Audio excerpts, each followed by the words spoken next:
13 गुन्ह्यातील सराईत गुन्हेगारावर एमपीडीए कारवाई, वर्षभरासाठी वर्धा कारागृहात रवानगी. पुसद शहर पोलिसांची कारवाई.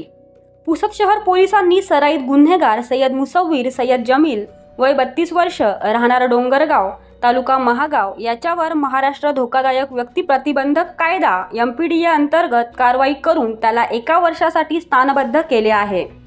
त्याची वर्धा मध्यवर्ती कारागृहात रवानगी करण्यात आली. सय्यद मुसव्विर याच्या विरुद्ध खुनाचा प्रयत्न, अवैध वाळू तस्करी, मारहाण, धमकी, अवैध शस्त्र बाळगणे, जुगार चालवणे तसेच पत्रकाराला जीवे मारण्याची धमकी देणे अशा स्वरूपाचे एकूण 13 गंभीर गुन्हे पुसद शहर, वसंतनगर व पोफाळी पोलीस ठाण्यात दाखल आहेत.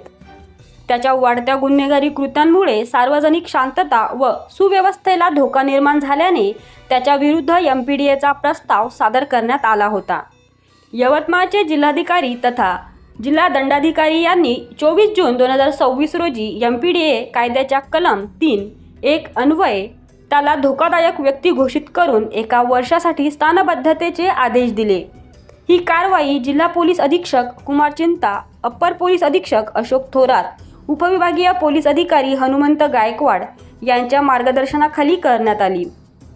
या कारवाईत पोलीस निरीक्षक सतीश चौरे, पोलीस निरीक्षक सेवानंद वानखेडे, पोलीस उपनिरीक्षक मंगेश गायकवाड, महेश वाकोडे, मनोज कदम, शेख मेहबूब, शुद्धोधन भगत, आकाश बाबुळकर व पंजाब दयाल यांनी महत्त्वाची भूमिका बजावली.